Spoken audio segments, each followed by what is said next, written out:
Hello everyone, today we talk about late medieval Ottoman tactics.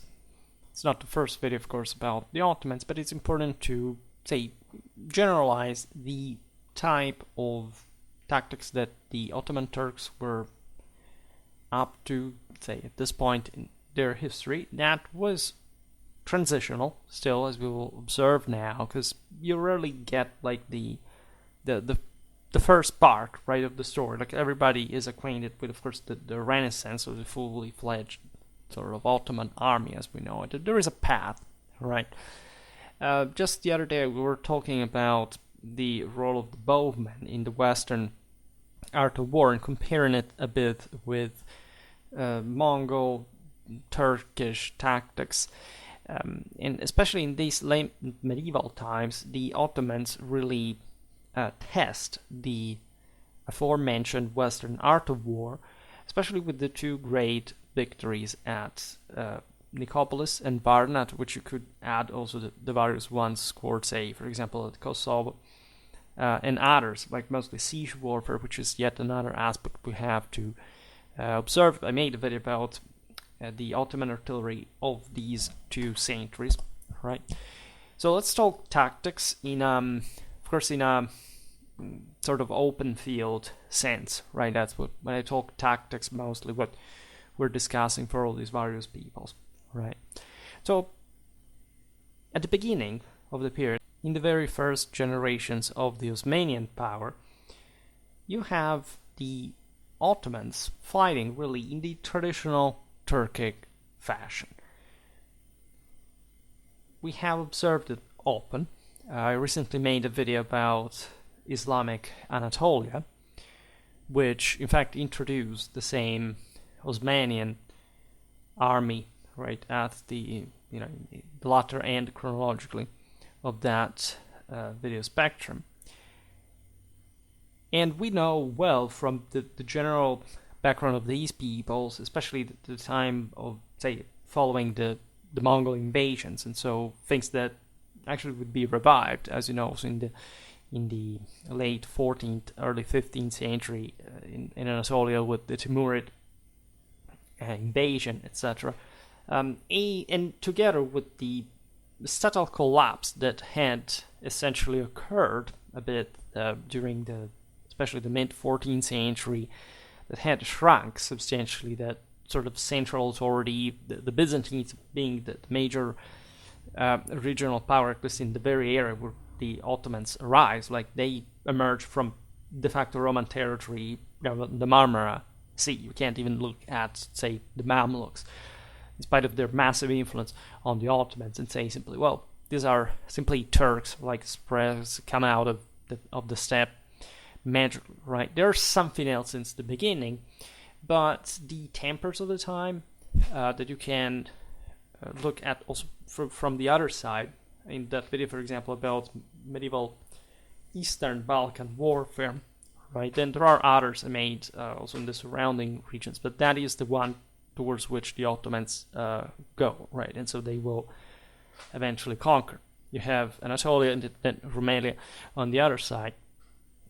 You realize that the Turkish warfare was pretty light, right? It was this core of elite troops, heavily armored, mostly mounted, then these many other horse archers coming sometimes even from very far away as Central Asia, but also in this more sanitary context, lots of lighter troops. Think about the Anatolian hinterland, right, and all the traditionally types of skirmishers, like assault troops that we've seen also since the ancient times, being quite typical of the area, and especially a frontier one of Islam at this point that had traditionally fostered all these sort of very extremistic, fanatic sects, sort of pushed away from the bigger Muslim states that were, a cradle of orthodoxy in that case.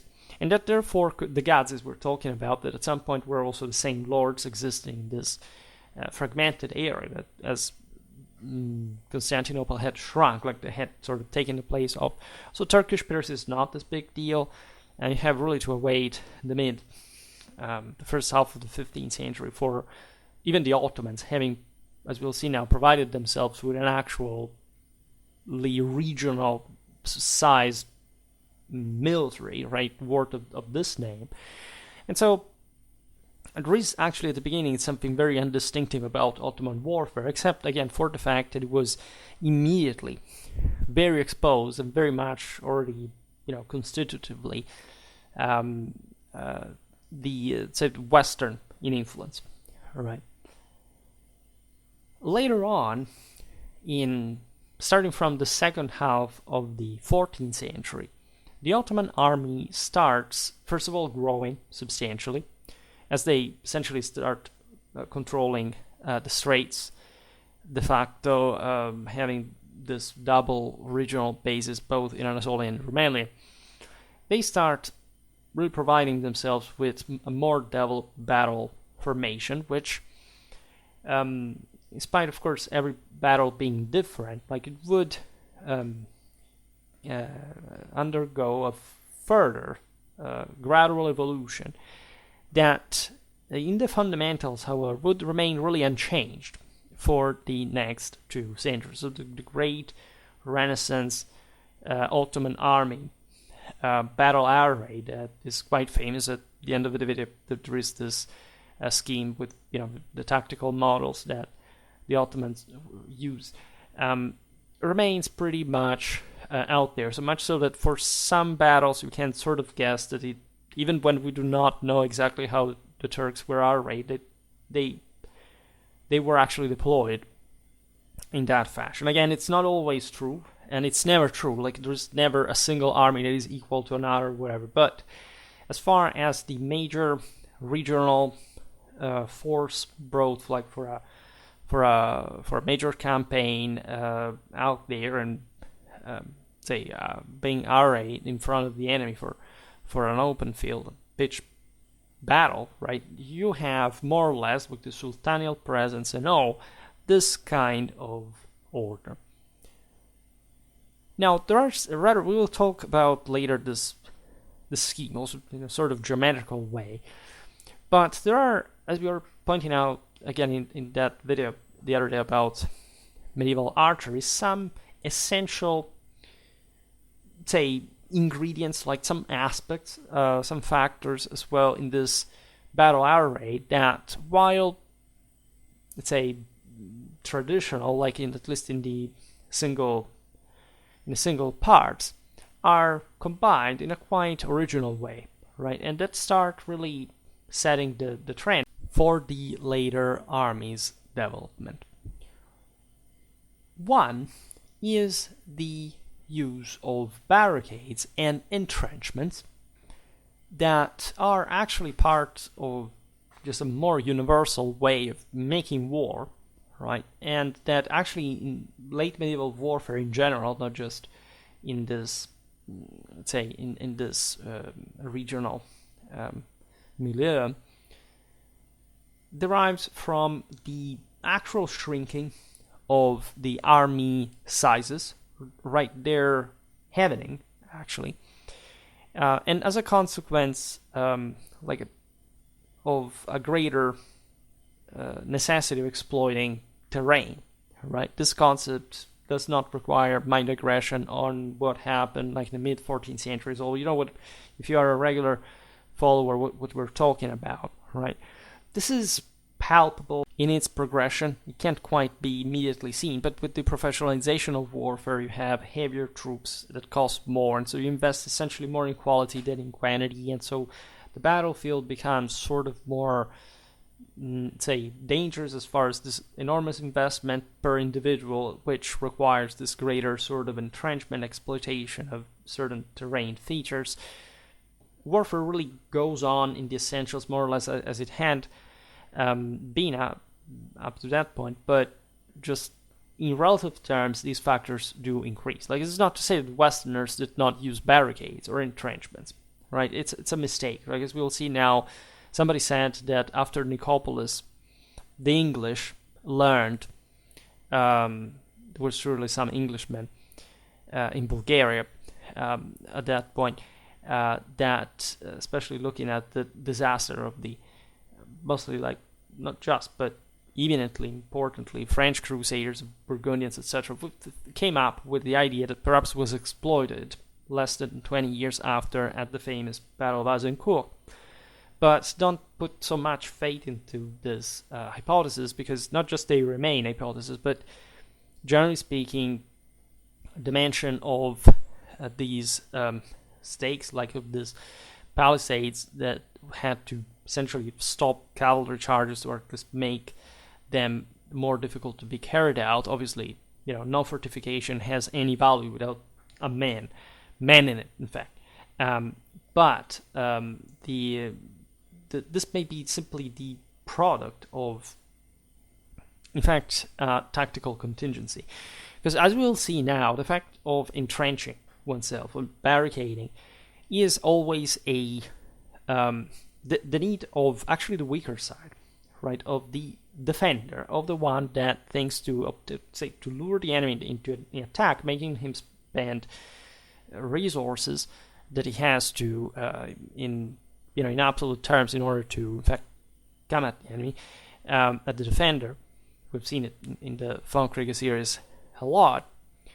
Just like the English, were not faring very well right before the Battle of Azincourt, as also all the before all the battles that eventually won, like the major ones that we remember as English victories, but that in the strategical and tactical sort of program of them were actually very, very bad, right, for an army that at that point had, for example, to dismount, which is, as we've seen often, but mostly associate this almost doctrinal tendency of the English of finding that. But if they had had the upper hand, if it had the advantage, it would have actually attacked, and as mounted with the mounted men at arms with a much more aggressive tactics.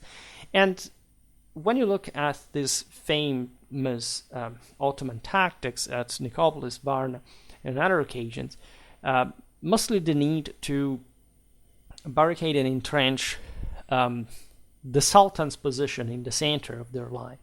That is also just like the last line of theirs. You realize that these armies were conceived to, in fact, receive the enemy, right? Not to be particularly performing in terms of that smashing capacity. The Ottomans will never actually have that in a very strong sense, because they will never have as many heavy cavalrymen as the Westerners. They will never have even much of a stopping power like the pike and shot one later on. But already at this time, compared to the Western burghers, like the Anatolian, the Rumelian societies were substantially different from the one in Western Europe. And in that case, you could have formed, as the Westerners normally did, a single strong infantry battle line, right? As we've seen in many videos, the Ottomans were pretty good, for example, individually. The Sipais were considered as individual fighters better, even by the same Westerners, the same Western men at arms, for the simple reason that they did live in wilder areas that were, however, also less organized. And so there is this lack, again, of a solid sort of individual liberty of affluent estate to provide that is also politically organized. So there is a rigid sultanial authority, quite obscure also view of how even the finest infantry, that is essentially the janissary one, will come to be conceived as slaves / children of the Sultan, etc. So it's a completely different mindset and way of war, all right? That, however, does betray the fact that in spite of the victories that you can achieve, because again, if you are in that condition for which you need to defend, that's how you can hope to achieve the defense. It's not if you're inferior you defend. It means you have to lose anyway because you're inferior. No, that's exactly the reason why. Fighting for winning, why you are there and you are defending, because you know that's the let's say there is an intrinsic advantage of defense in defense that is, as you know, the strongest form of war, but also the one with the negative purpose, because the ultimate one of defense is passing to a counter-offensive. So aside from the political reasons that may make you win a war because it ends for other reasons, in a strategical sense, that's what you have to do. You have to counterattack. We have seen how the Mongols themselves, in spite of their clamorous success and the legend about their military prowess and capacity in general, were doing the same against the Europeans, like trying to envelop them because they didn't have anything really frontally that it could hold an enemy like that kind of Western charge, right? So this is interesting because in many ways the Ottoman tactics are not really developed in order to cope against the Western armies. In a sense they are, because again also the Byzantines and the Serbians are heavier, right? They're not as heavy, for example, as the Western Europeans, but surely they do pose that the tactical problem to the Ottomans. But it's also true that this is also how, generally speaking, the Mongol fought. Few infantry that is not meant to hold much, right? If not some scattered positions. And cavalry has to do most of the job, and that cavalry has the advantage of speed, of agility, especially when it's light. And again, being light means you have to give ground to the heavies. But all revolves around this more floating array that however, the moment in which these armies become particularly strong and, let's say also, for example, burdened by artillery, which is something that the Ottomans at a point are a bit suspicious of, but just because the Mongols generally were, that eventually become enthusiastic and sort of masters of us, with the granulation of power. Requires sort of a center, require like the camp, like a position that it must hold, right? And the way to defend this further, because there isn't too much of a different infantry, as we'll see now. Also, the defense of these palisades and entrenchments is very flexible, right? There are feints. There is the need of an infantry like the Janissary one that is capable of going back and forth to do something that a pikeman unit can't quite do in the same way. Naturally, in all this, firearms are important, but the Ottomans, especially at this point, are mostly, and they would remain mostly about more traditional warfare, like compared to the Westerners, horse archery, lighter troops in general, right? So, as you know, even though the Janissaries were good gunners too, they wouldn't be like the decisive firepower of the Ottoman army overall. It's actually the humble arrow that does most of the job. Many arrows actually at a time, because individually not as performing, but still, like comparatively to gunpowder, that in fact paradoxically tells you where still the balance lay. So you would have this sultanial position in the center of the line, stoutly defended by infantry, as we'll see now, within the position, but also like these at least were the guys that had to defend it properly, standing their ground. There were in the front lighter infantrymen as well that had to skirmish, etc. They were flanked by cavalry, and therefore, again, it's not like an overwhelmingly solid screen that protects this, like a hard one that protects the sultanial position. You need to fortify it and barricade it further. All right. So in the earliest form, for example, at the battles of Nicopolis and Kosovo, such field fortifications simply comprise the ditch and stakes, which is actually what you would have been finding habitually, like in many other contexts in warfare. There is some video on YouTube circulating, making you pretend that everything and everywhere, like in a medieval engagement, was about ditches and stakes, right? It's not realistic if it's right? Just as much those videos that claim that medieval armies were small, whatever, that's all a pile of BS, right? If you actually look at compared to ancient times, not much had changed at all, and were massive pitched battle engagements.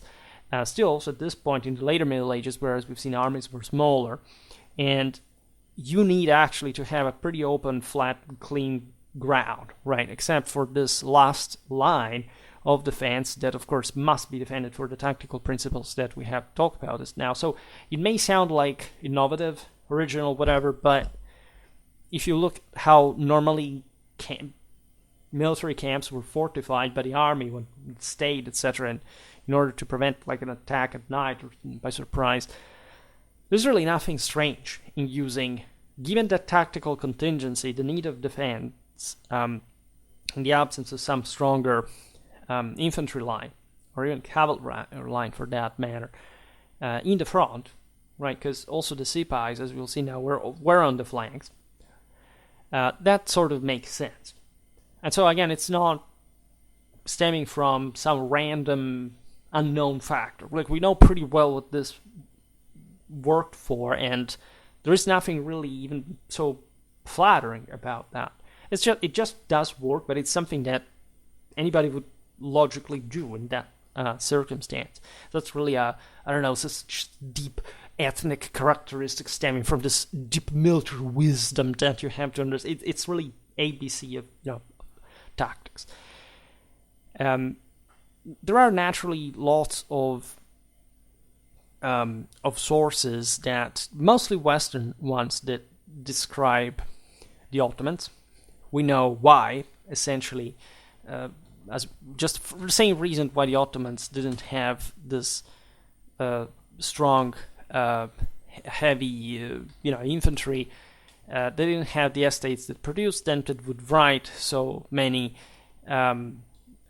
accounts, and so like it was a different society, less literate one. This is true also for Byzantines and the Muslim world at large, right? So you have this interesting source that is Jean II Lemaire's biographer, who Boucicaut was the French knight military leader, renowned, right, for his, really curriculum of all respect, like as an embodiment of chivalry. He lived between 1366 and 1421. Like this part of chivalry, everybody comes up with, William Marshall was, the greatest knight ever. Like, just because some scholars said that without any criterion foundation, well, what does it mean? Like, how many other great knights, of course, existed at any other point, were better than any of these.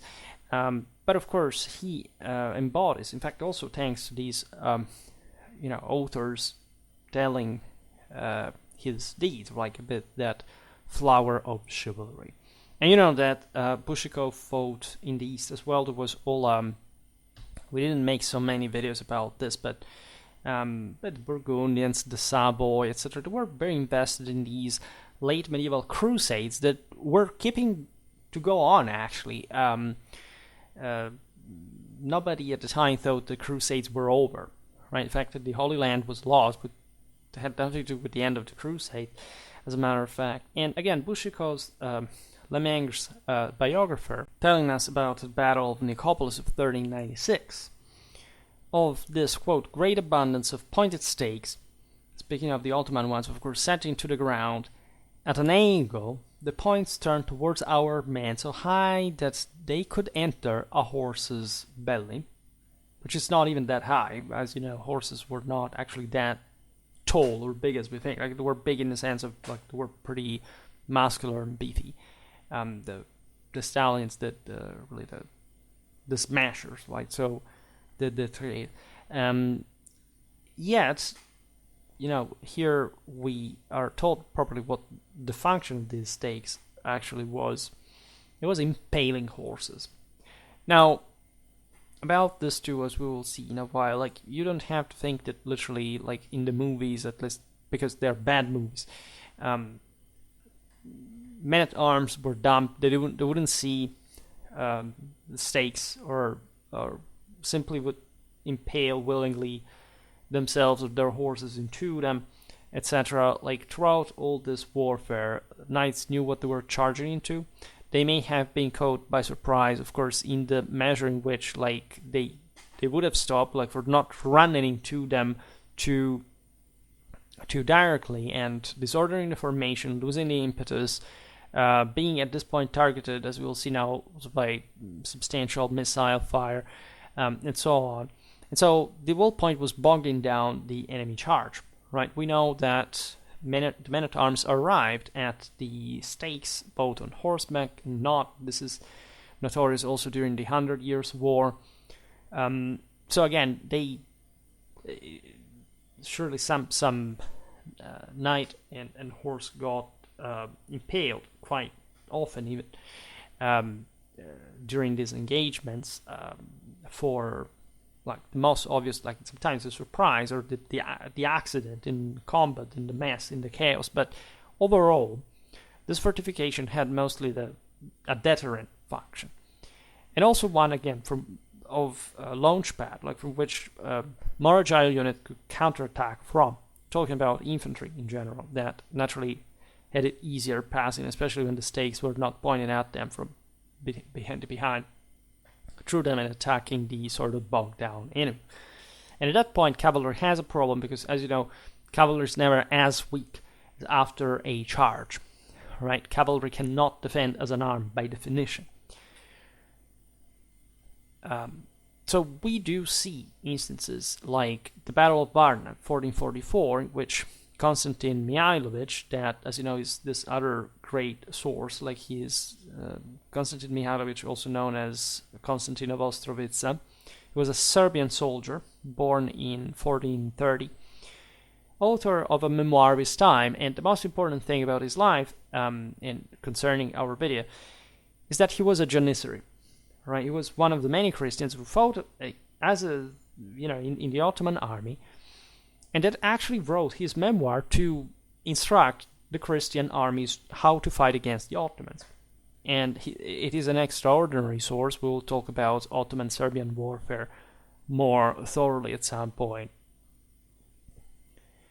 And this source tells us about this battle, that the Janissaries forming the Ottoman center, so the one at the behind the palisade, the stakes, in fact, take position behind the trenches that were, quote, amidst tall heather, so that the enemy could not see, apparently, that there was a trench before them, like until they were pretty close. So the Janissaries feigned flight to lure the Christian cavalry, and then they would, like not the stakes of the entrenchment per se, kill them when they floundered in the concealed ditches. So the idea, of course, is a bit picturesque and also licentious. I mean, yes, there are instances in warfare in which these ditches cause problems with cavalry. There's a horrifying it historically seen in Outlaw King that is supposed to represent actually Loudon Hill, but it's mixed up with another battle, so that's already pretty messed up. And this shows, of course, this imbecile like English knights that charge straight into and keep, like, the absurd thing is that these battle lines, like these sections charging, were not deeper than 3-4 knights, but you see here like sort of, I don't know, endless ranks like of 60 knights in a row that just pour like imbeciles into these ditches, and oh my god, nobody could have seen it. They would totally do that, by the way, and they would totally not know that there was such a thing, and it's just like in cartoons that everything you put a fake floor and then the enemy falls into it. This is not how battles work, right? The knights would actually be obliged at some point during the charge pursuing these enemies. That is not like necessarily like the speediest, like these Janissaries are on foot, for example. So it's not even that you have to ride at full gallop into anything. It is ahead of you. You're just essentially chasing them, pursuing them, trying to maintain some kind of cohesion, which is actually the main problem there.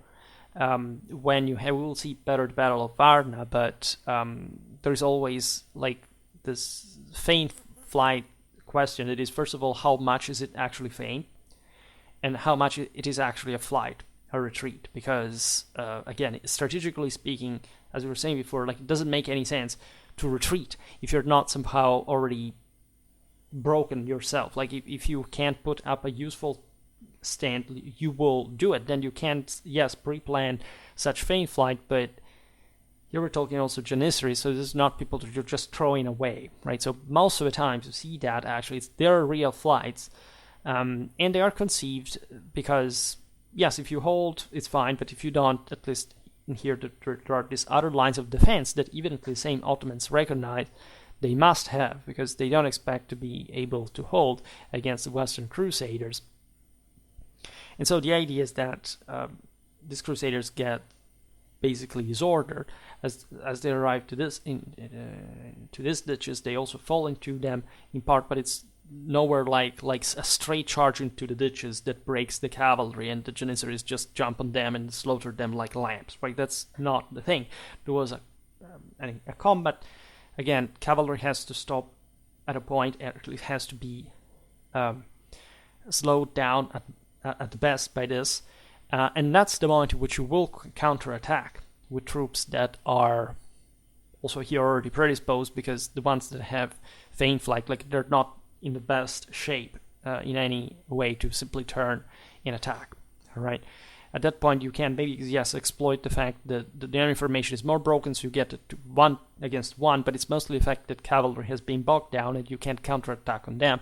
And what, of course, matters is this counterattack per se, rather than the ditches. Just imagine resolving all military history according to imbeciles, like thinking, I will just dig a ditch, and so I will defeat any enemy because enemies are stupid and I am intelligent, and nobody has ever thought of this before. This is how literally most adults literally think. I mean, people who vote, who drive cars, who have children, like, for real. And it's not a problem, like, at least until, like, the children are just like them, because they're going to be raised by them. Likely these are not going to raise their children, which is even worse. But let's skip this topic. Now, the same Mihailovich, in another passage, tells us what the Sultan's entrenched position looked like. Remember, he was a former Janissary, so he knew, because he had been there himself. And so he said the Sultan had, quote, the Janissaries before him, of course, and behind them the camels. And also a trench is made all around and a rampart heaped up next to it. Wooden stakes are set out thickly on the rampart, and shields are set up atop it, one beside the other, which means, of course, they're going to fight there. The enemy is going to break through attemptably, so it's not that the men-at-arms would stop at that. They would like to break through, and again, remember, man-at-arm is a stormtrooper. When he descends, they would do that, right? This happened in many circumstances, many other battles, also in the West, and in times in which infantry was not actually managing to defeat that element. It's just like in castle storming, these are the guys who go ahead because they have all the strength, the mentality, the physique, the athleticism. I mean, Bushiko himself, before we mentioned, was a guy that made acrobacies in plate armor. All right, so which is something that you're properly trained, you can do, right? But it's still like a hell of an effort anyway. And so, of course, the Saint Janissaries expected even their finest, like their line, right? So the most difficult one to break, to be assaulted. Properly, these fortifications to be assaulted. So just think about the pushing force from the other side. And here, again, Mihailovich is writing, I repeat it, in order to instruct fellow Christians. You should ask him why he had become a Janissary, but, it's a job, like it's a matter. And so that makes sense. How to defeat the Ottomans. So he's not saying, like, oh my god, the Ottomans do this because, you can't destroy them or whatever. No, he tells you, like, what they actually do so that you can cope with them effectively, right? and then he goes on. It says embrasures are made also that they can fire their cannons from these field fortifications. So the embrasures in late medieval warfare were essentially a type of opening or slot in the walls of a fortification, right? So they were designed to accommodate a machine or weapon. We've seen this also in the videos about artillery. Some portable pieces, or in fact field fortifications, were particular structures that were used to maximize the effectiveness of these guns, screen them, like we've seen them, but the Westerners had the same identical thing, right? So there is nothing here specific about it, this tactic being, this instrumentation at least being Ottoman, except the way they combine it, because they are the Ottomans, politically, socially, they are a specific people, a specific power, that they operate like this. Think about the Hussites that had artillery on their wagon forts, right?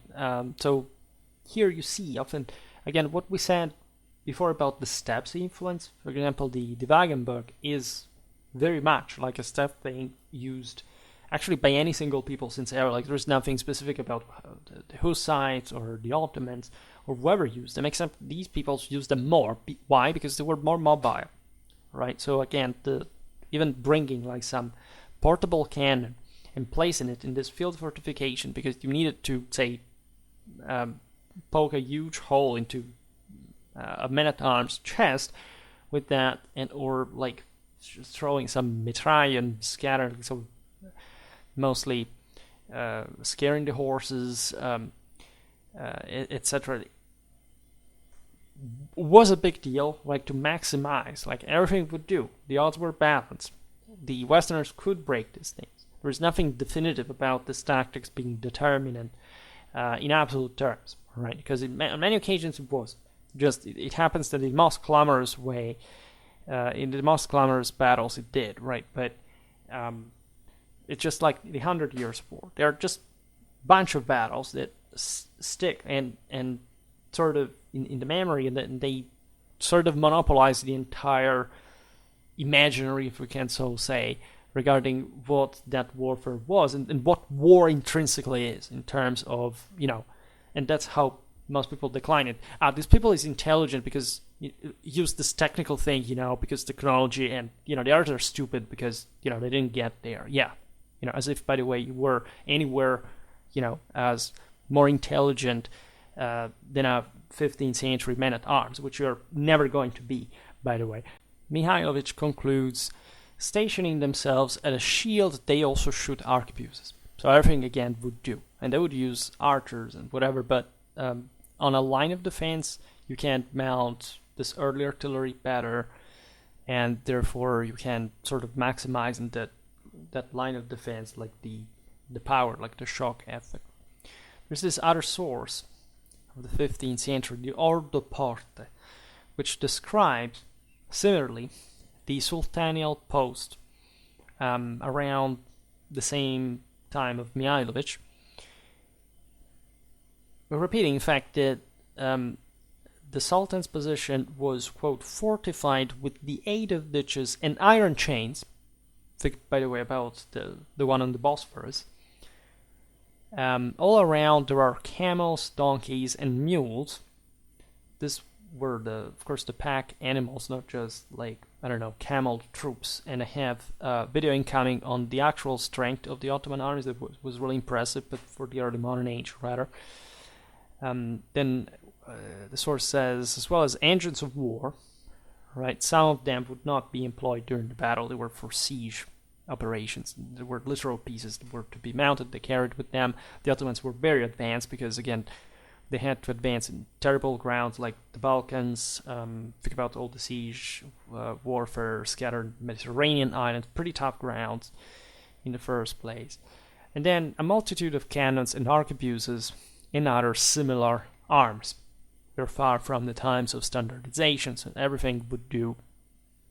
There were big pieces that were quite unique, then many others that also looked a bit more similar, and they acted as instruments in a concert, right, all together.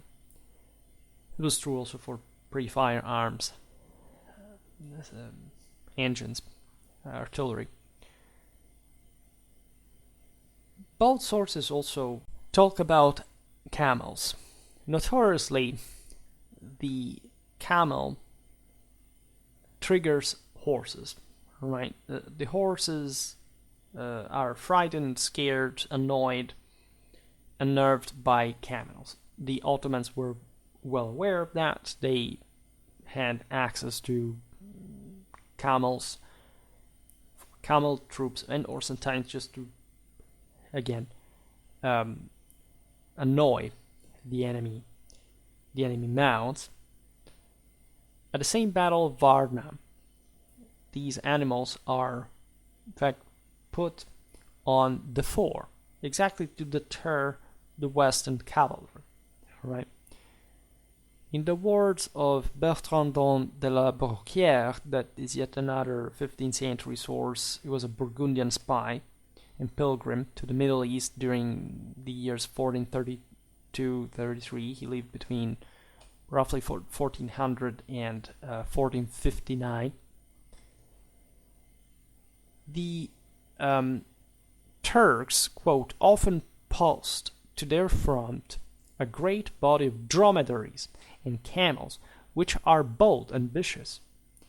These they drive before them on the enemy line of cavalry, and throw it into confusion.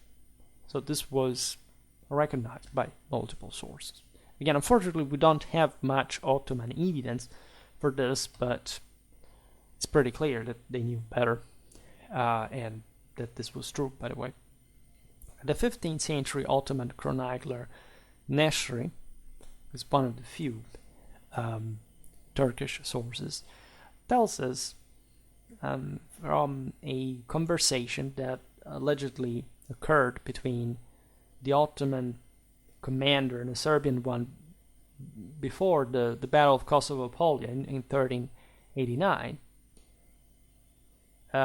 where one of the Turkish commanders conceded, quote, that the infidels' horses will not run against the dromedaries, but nevertheless recommended that they were not to be placed in front of the line because they, in case they should panic and thereby disorder the same Ottoman own lines, right? So it's always a risk.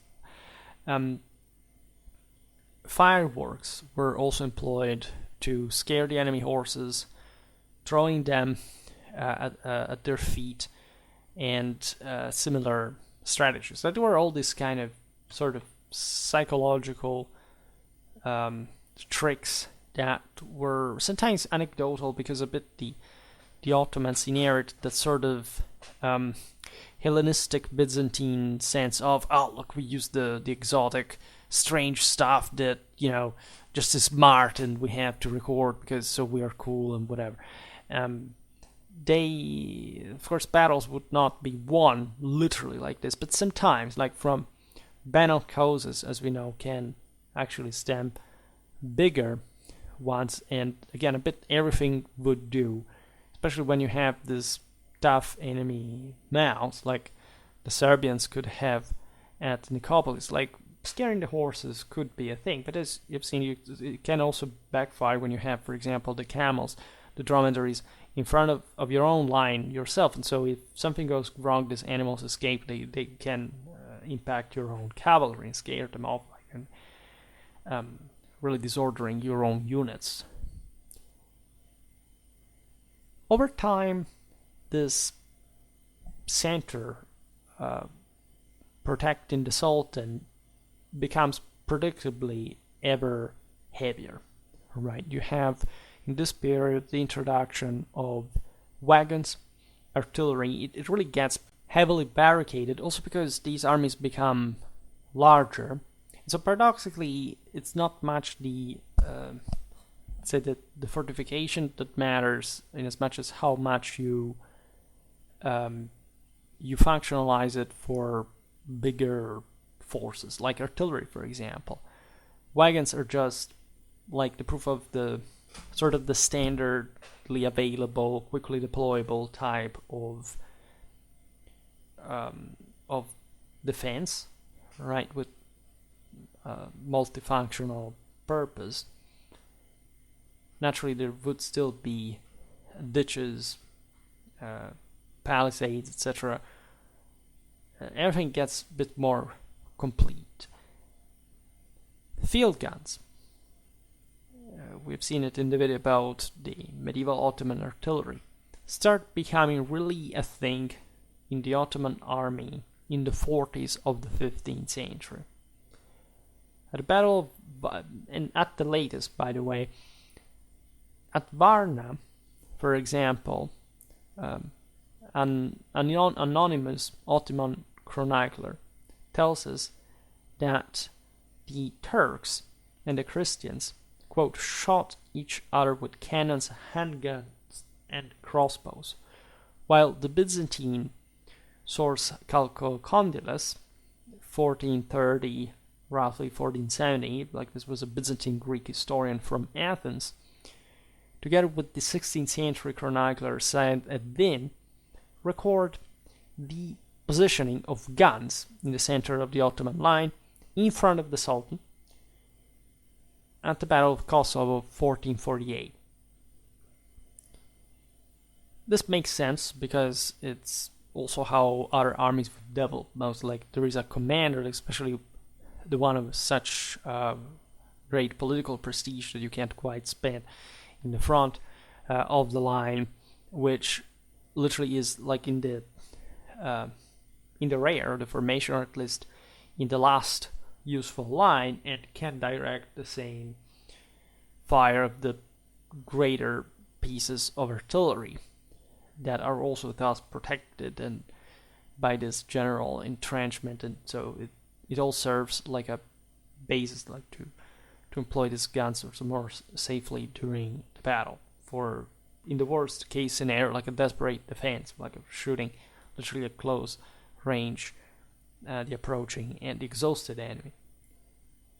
The fact that we see guns and wagons into the Sultan's battlefield entrenchments has also something to do with European influence. Again, this was not much just of an Ottoman thing, because most of the finest artillery had been developed in the West. So what actually the Ottomans do at this point, they start having lots of artillery on their own, but it's mostly something coming from the West. Think about Orban's gun for the siege of Constantinople. I made a video about Hussite battle tactics, in which we talked about the Wagenburg and how this influenced for sure also the Hungarians during the Hussite wars. The Hungarians actually would have been likely to have, again, as any army, but especially these ones that had a bit more steppe influence, Wagenburgs readily at hand. But again, greater need for fortification on the battlefields, the aforementioned reasons, also the mere presence of artillery required some greater protection of sort. And it's quite likely that the Ottomans actually are imitating the Europeans and rather than just developing the thing on their own, right? After all, on the eastern frontier, they don't have to cope with enemies that are particularly heavy in terms of gunnery, especially the Persians, like the habitual enemy, like it's not a big deal. So the Mamluks, as we've seen in a video about the same Mamluk tactics, they do have guns, but they're often obsolete. They're not really developed with a great doctrinal, let's say, experience behind or updating for the new times, right? Battle that we are at the beginning of the 16th century, but again, the Ottomans, in fact, have started since this time toying with guns that in the Turco-Mongol traditions were associated with the devil, with the stench of sulfur, and it was an chivalric weapon for lesser people. The Sipais, of course, despised the Janissaries, not just because they were slaves, but because in fact they fought on foot and they used guns, they were cowards, like all that kind of heavily aristocratic discrimination was absolutely the norm at that point. But of course the system did integrate, and especially the sultans realized that infantry guns are a bit the future, and so since they control some of the most important fortresses in the Mediterranean, especially in the Aegean, the same Constantinople, if they can control these assets, these forces, they can keep at bay also the various more feudal, private, tribal, ethnic forces that they control literally at some point later on, from Sudan to Ukraine and from Hungary to the Persian Gulf, right? So that's why they begin to foster that. They're also a regional power, essentially, especially the biggest step is 1453, but at a time in which they have already consolidated their control of Rumelia and Anatolia. They could have still at this point actually been crushed by the Europeans, especially after Belgrade, 1456. But we're talking again of the shortcomings of the Hungarians, for example, in spite of this same tactic that they likely sort of not really passed to the Ottomans, but had an importance in influencing the affirmation in their army. By the way, the easiest way that happens is through fighting, right? Clashing with one another makes you copy each other's ideas and ways of war and weapons, and tactics, and so on. This seems confirmed also by a linguistical connection, that is, the Ottomans called their own wagon fortress a Tabor. Now, there is a debate historically regarding the etymology, because the Ottoman Turkish term is from the Hungarian Tabor, but we do not know exactly the way the term came from, meaning that, for example, also in Chagatai, so this Central Asian language, that also the Eastern Europeans were heavily influenced by Turkish terms. There is Tabir in Ukrainian, there are lots of other terms for things that were well known from quite a long time, again also in the military application of the same in the art of war. So we do not know exactly whether the fact that the Ottomans and the Hungarians used the same word, it means that the loan, right, of or maybe even if that was the case, this is not necessarily equating to the first idea that wagon force could be used in battle at all, right?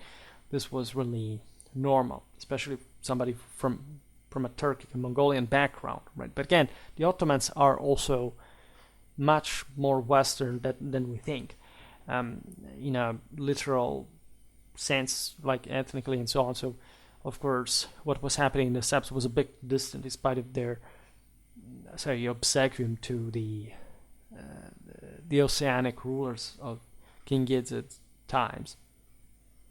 In fact, also we don't know exactly when the wagon fortress began to even supersede the ditch and camel barricade.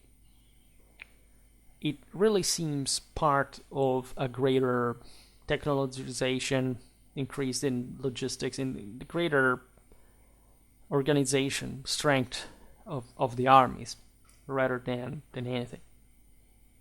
It sort of makes sense because the wagon per se is, as we've seen, more technically refined as a form of defense.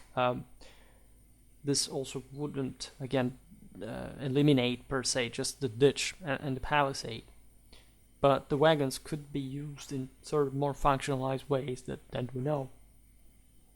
Probably around the 70s of the 15th century, this switch had already been achieved. De la Brocquière in 1433 had seen how the Ottomans, quote, did not use wagons yet, right? So Mihailovich, that is writing roughly in the 60s of the 15th century, states that in fact the Turks didn't have wagons.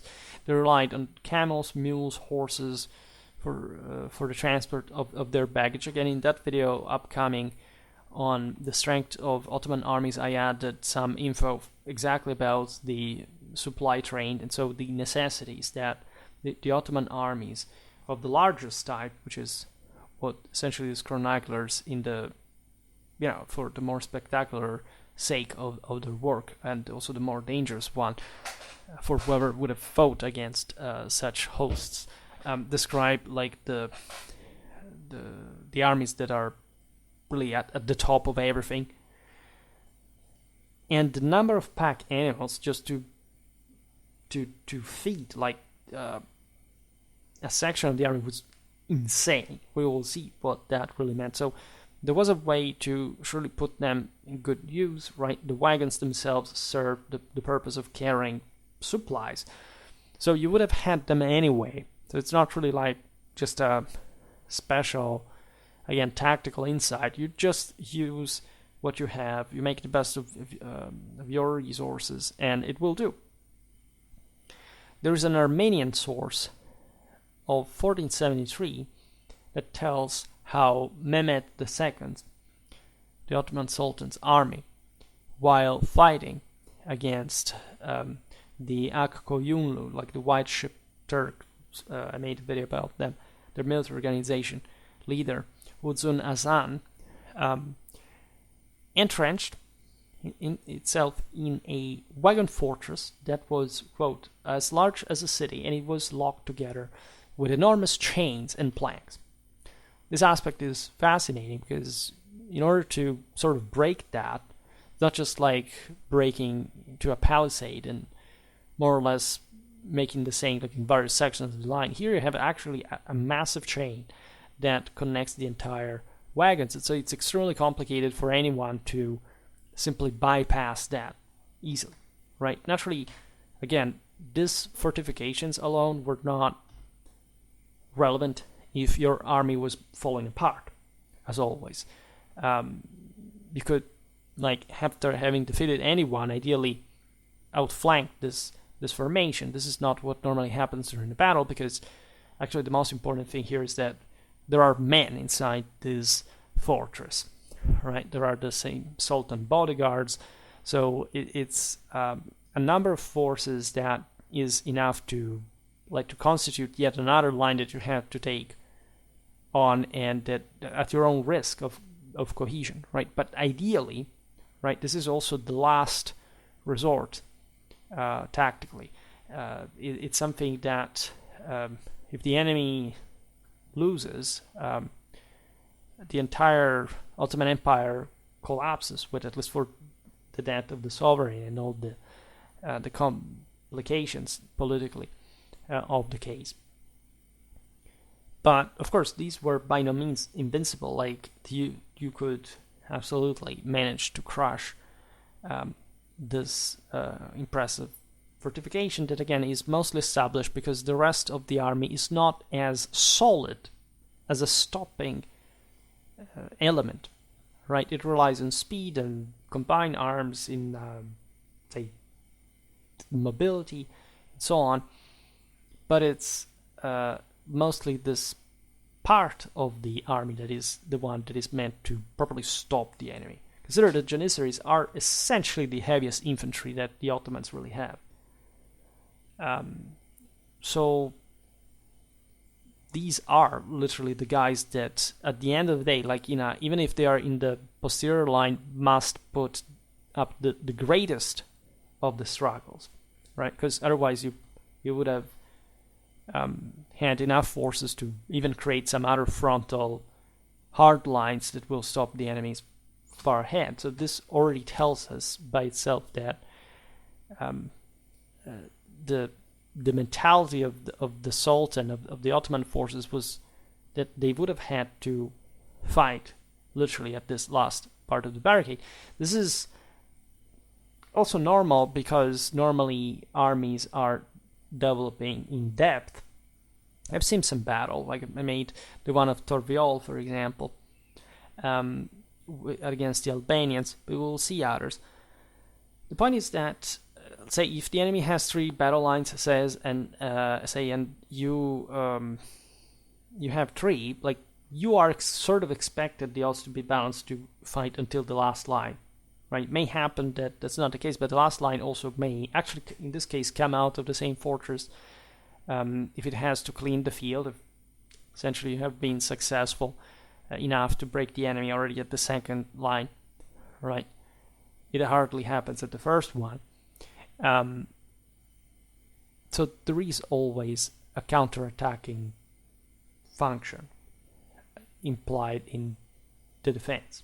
There is yet another useful source, Caterino Zeno, 1418-1478, was a Venetian politician and diplomat who, in fact, had the distinguished honor of being ambassador among the white-shipped Turks of the Aq-Qoyunlu, under the same Uzun Hassan. So actually he's a source for the same campaign, confirming the fact that the Ottomans used this kind of wagon fortress on the occasion. Ibn Tulun, which is not the founder of the Tulun dynasty, some centuries before, but actually, if I'm not wrong, mid-16th century, author writing of the Ottoman army fielded against the Mamluks of Sultan Selim in 1516. So we are at the moment of the fall of Egypt. Describes a Tabor made of wagons. The terms are araba, right? Wheeled pavises or fortresses qal'a that were also in fact linked together by chains. Each one of these structures carrying a gun capable of firing lead shot the size of a man's fist. The ammo was kept in a large box under the wagon.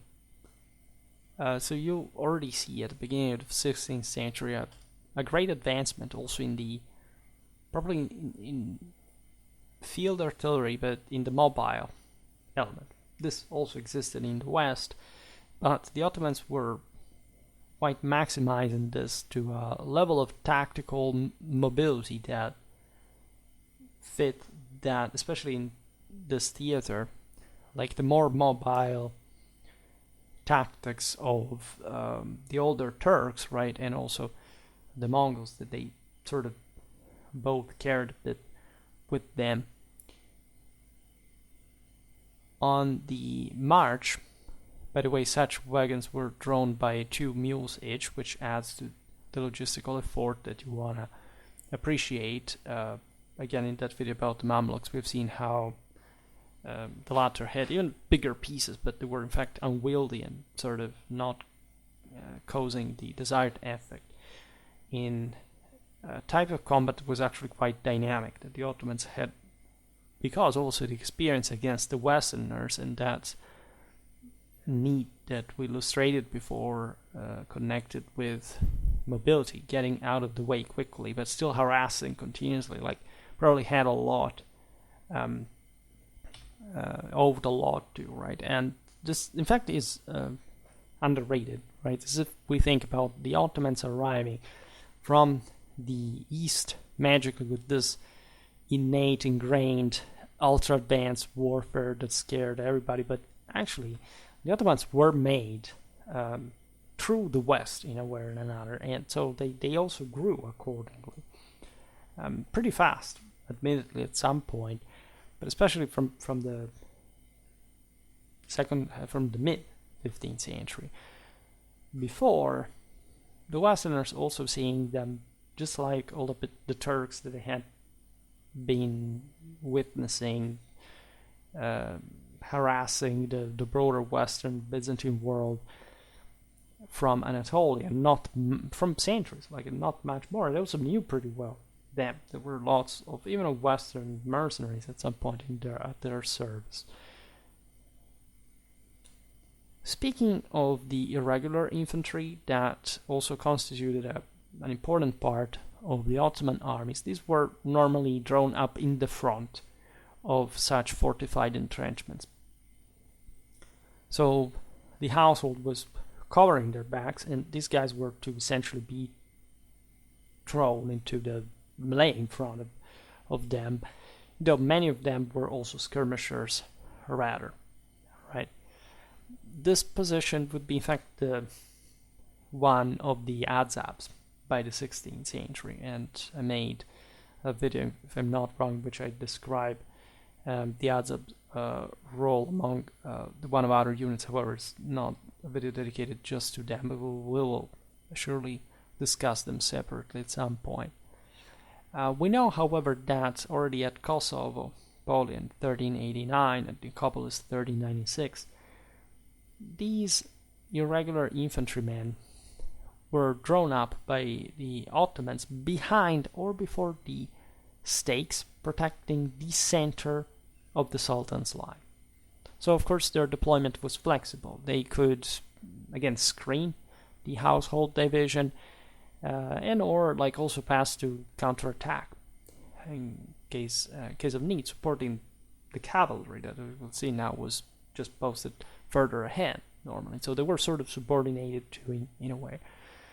So it depends really on the tactical circumstance, but they're flexible enough to be that multi-functional.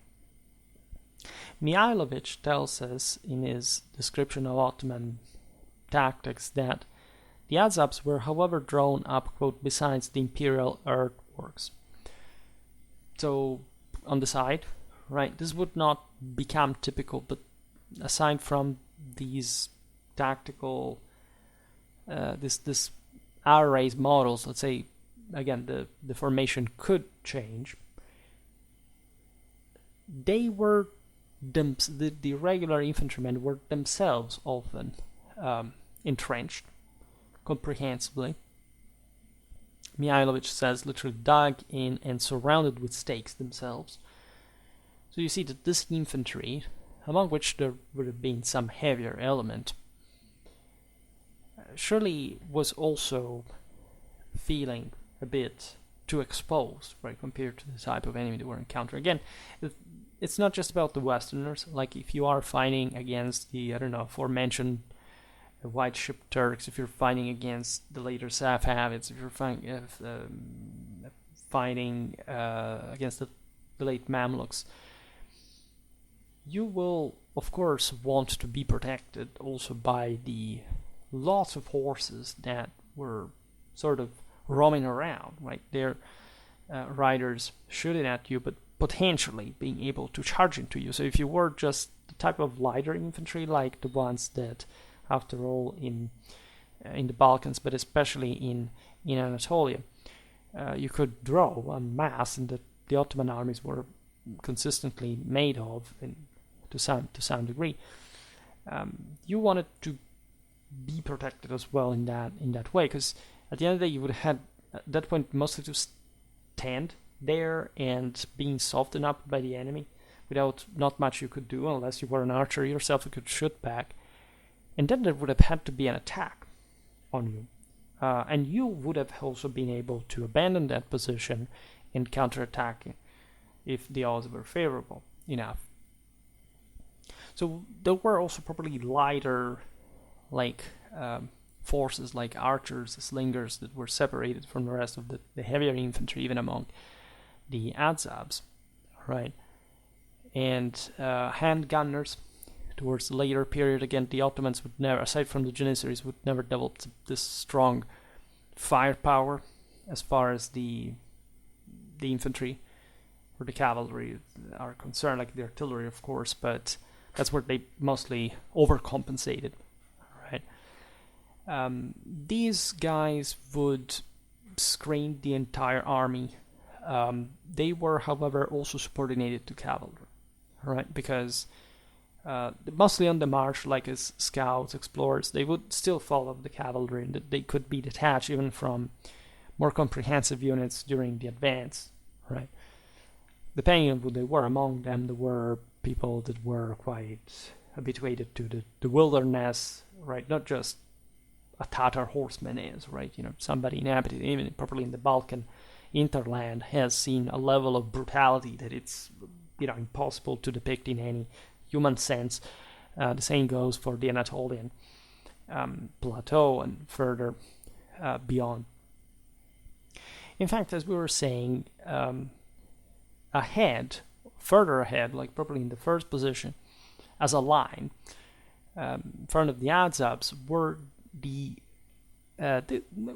was cavalry, like say the irregulars in this sense, because as we will see now, also the heavy cavalry was stationed a bit behind, like on the wings, but still as a reserve, normally next to the Sultan on the sides. These were the feudal sipais. Made some videos about the sipais, and we will mention them in a while. But in the front, right, to further soften up the enemy during the advance, and again not being able to put this dramatic struggle against, especially they were fighting against the Westerners, but being okay a bit, like if they were fighting against Easterners broadly meant, for which the Ottomans would have been, in comparison, because of their Western bias, a bit heavier, like in comparison.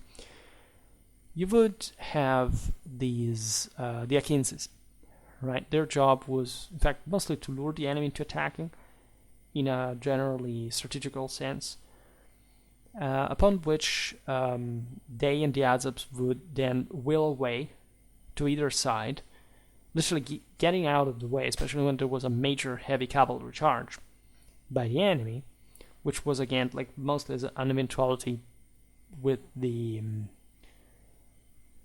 just with the Westerners, because with the Easterners mostly we would have annihilated one another with these lighter troops, right? And then the heavies, in case of victory, would have charged into the, say, what we've seen being the Ottoman Sultan's position.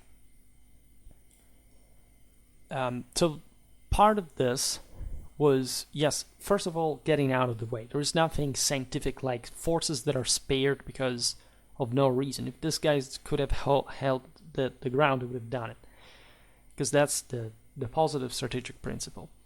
Here they had to give ground.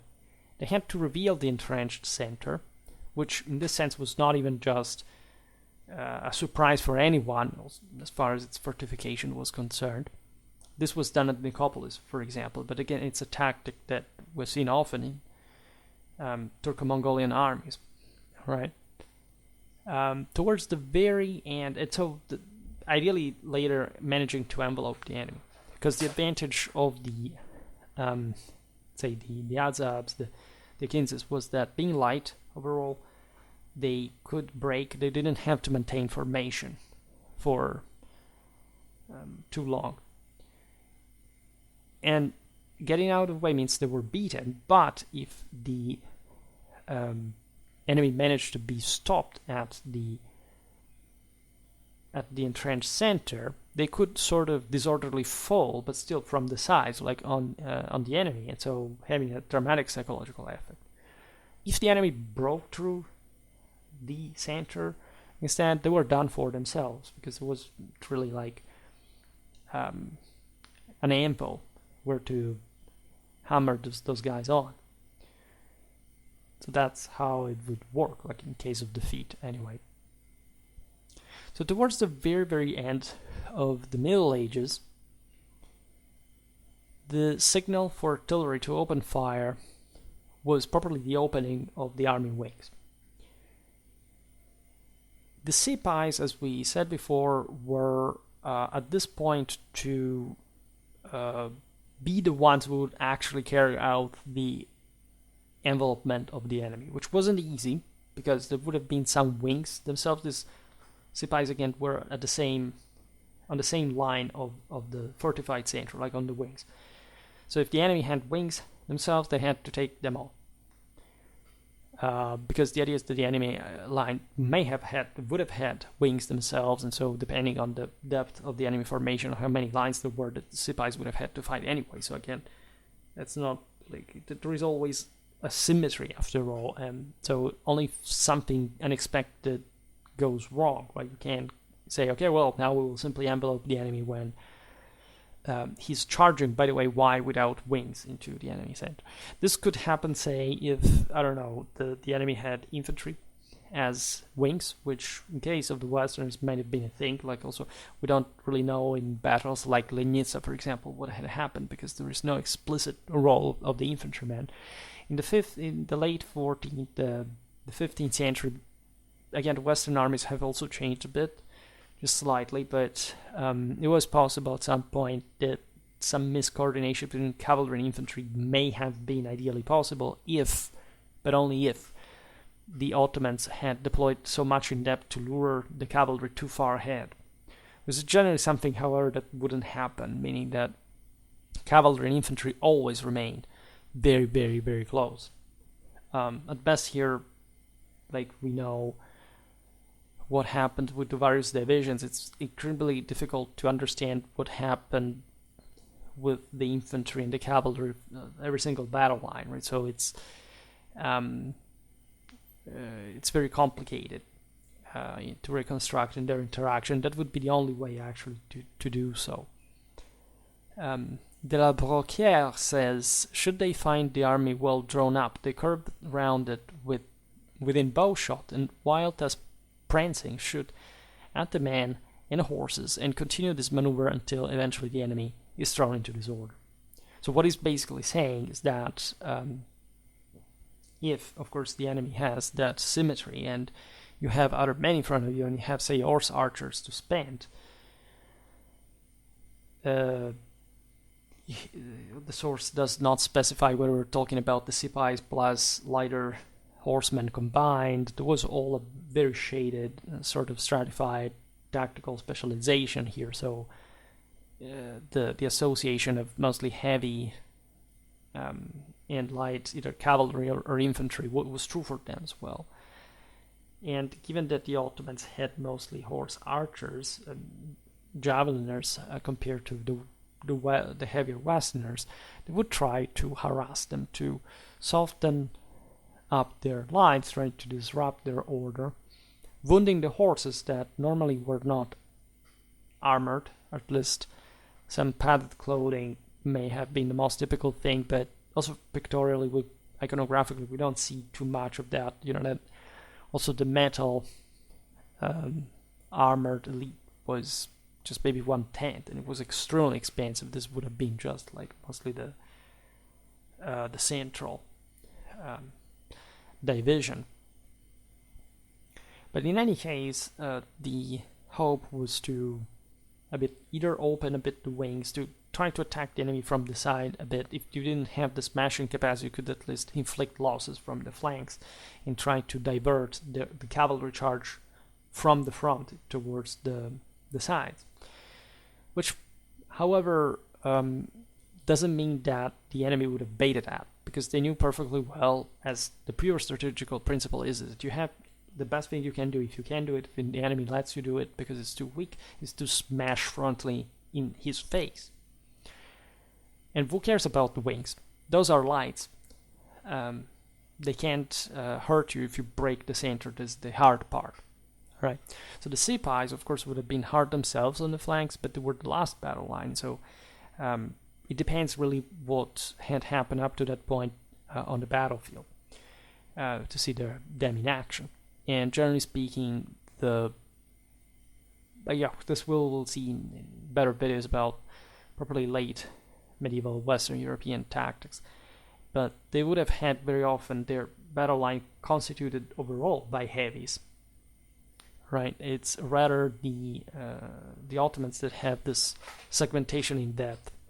Right? The Westerners do have it, but overall, compared to the Ottomans, they're all heavies. So they usually have their best host in the center. They have a vanguard of some sort, but they all look alike, right? There isn't that great difference even in the single element. There is also another option, that is to deploy instead on a sort of more extended line, the various divisions. So not developing so much in depth, especially considering that the enemy seems so passive, right? Traditionally speaking, and he's the one who's de facto giving you the initiative that you want to exploit. Schildberger, Johann Hans Schildberger, he was a Bavarian traveler and writer, living between 1380 and dying around in the 40s of the 15th century, was from a noble family, probably at Holland, near Lohof, right, some halfway between Munich and Freising. He tells us that Philippe de Nevers, attacking at the Battle of Nicopolis, suffered more than half of his cavalry's losses, as they were unhorsed by the Turks aiming at the horses only. This is quite interesting because we don't have to imagine it as a single volley, but literally like an attritional performance carried out maybe during the same retreat, a bit like with the Parthian shot style. And that obviously, if especially you charged into the enemy without taking care of the wings opening at your side, you would be very much exposed, because the horse side is really that problem. In fact, also Westerners in their battlefields normally have their longbowmen, their crossbowmen on the flanks, ready also to fall on the enemy flanks, because they can shoot at a closer range, and at the bellies of the horses that in fact take horrendous losses also at the hands of the missile within Western warfare. So not that the Turks had particularly greater firepower, seen how the crossbow sometimes is much more devastating, and essentially still at this point, like, the Italians and the Black Sea colonies were keeping, at bay the steppes guys, because their horse archery is just a lot of arrows, but a few of them that can't really cause like devastating damage. It's more like the psychological effect. Some of hits would be pretty devastating themselves, but comparatively, don't think that the West has it worse just because the Turks have lots of archers. That's not how it works, and that's also because first of all, these forces are not decisive. The missile force is not decisive alone, but it also gives ground, which is what normally, like, even the European infantry, the European wings do not do, because they're on foot, so they can't quite do it. They're not also deployed centrally like the Janissaries, that are still heavier troops, even though they have their own archers, etc., for feint flights or something like that, because they are on the sides, that are not central. So unfortunately, and this I say it for the record because we will see it in many battles, that we do not know too well how things worked on the battlefields. I know it's disappointing. We have many anecdotes, many stories, many general trends, but when it gets down to the reconstruction of the actual tactics of the actual, say, disposition again of every single division, every single battle line, it's a much more complicated story. And unfortunately, there are no sources to describe. Even, do you think that we know actually what happened at Azincourt or at Crécy? It's not that clear, right? Completely, at least. That if you read the accounts, they're sometimes conflicting. You have to make sense. You have to cross out some information, because if they contradict one another, you have to make the choice, and you don't really have the certainty of it. What happens, especially during combat, is pretty messed up. Also because the chroniclers tended to highlight certain aspects that were more connected to single units that, especially in this late medieval warfare, were sometimes more autonomous from the comprehensive dynamic of the battle. Right? Mihailovich wrote, speaking of the Turkish attitude against armored cavalry, that the former were ordered by the Sultan to look to the horses and not the men, right? Because it was just like a lost cause. Like, the Westerners, generally speaking, were heavier, and even other Easterners were better taken down by just killing their horses, crippling them, wounding them. And so in close combat, the Ottomans would beat and wound the horses with their swords and lances as well, not even just at a longer range, but preferentially. Then this conditions of equivalence could have actually been also a thing. It was considered normally unchivalric to kill somebody's horse into hand-to-hand fighting, but yeah, sometimes things work better that way. Not always. You have to defend yourself from the same guy. You kill the horse, the guy is killing you, so make the choice.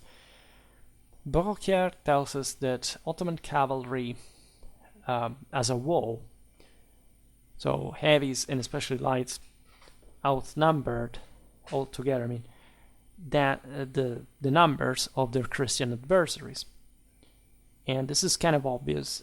The sources tend to, from the Christian side, to say that the Ottomans were so many, and in many ways they were, so that the same Barricades states that the Ottomans were normally, like, I don't know, twice as the Christians. There is some truth to this, but the odds are counterbalancing themselves because the Christians, on average, as we've seen, are heavier. So they still spend a lot to feel that heaviness. De la Barricade also states that the Ottoman horses are actually inferior in strength to the Western ones, because they're, I'm rationalizing the paraphrases, of course, because they were incapable of bearing such heavy weights. They were not conceived to do so in the first place, because the entire system was more agile and lighter. This would actually confer them some advantages of speed, right? They would gallop better. They could skirmish for a longer time without losing their wind. Again, overall, it's worse, but that's how eventually the Ottoman tactics are going to be to manifest, mostly like. So lighter armor as well. What does it mean? Like speed, agility? Oh, yes, but also disadvantage in close combat.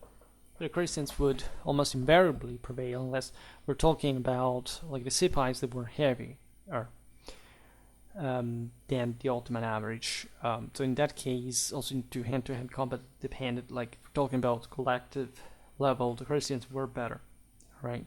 But the Sipais could carry out quite some stunts.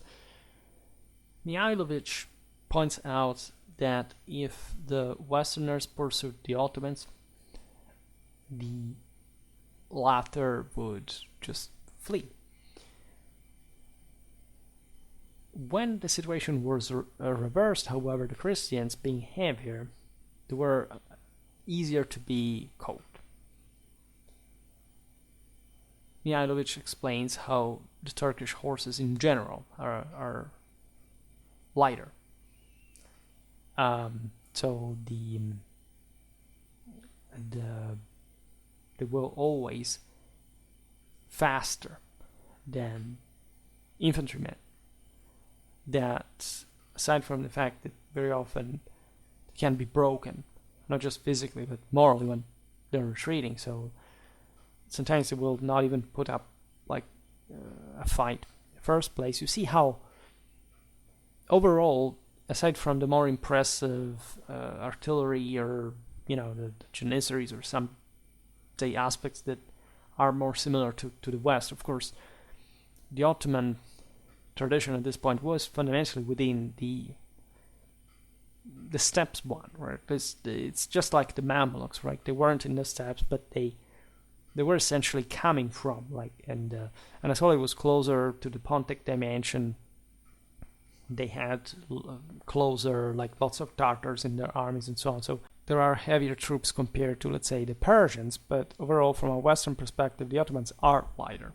They do have this hordes of horse archers, of skirmishers, etc., that you don't see in the West. In fact, the Westerners would never develop that. Like, they were a disadvantage for the things that those guys could do, right?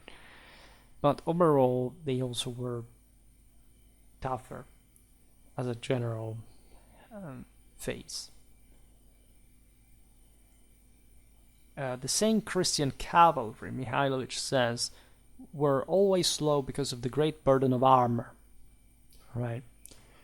This is interesting because during the Crusades, for example, while it is true that the Westerners, the dynamic is similar, we are told, like in the Near East, the Reconquista, that the Western knights would be able to chase the Muslim cavalry, even when these were lighter. They wouldn't normally do this for tactical purposes. They would use lighter troops themselves, we give out the Turcopoles, etc. But remember that during the later Middle Ages, the heavier cavalryman becomes ever heavier. So even though in the flanks the missile element is more present than before, there are properly tactical specialties that make that available. These are also connected with the men-at-arms as a unit.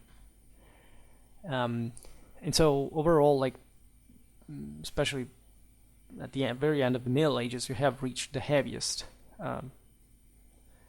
type of armoredness around. And so overall, yes, the Westerners were sort of heavier in the mounts, in the armor, and altogether this sort of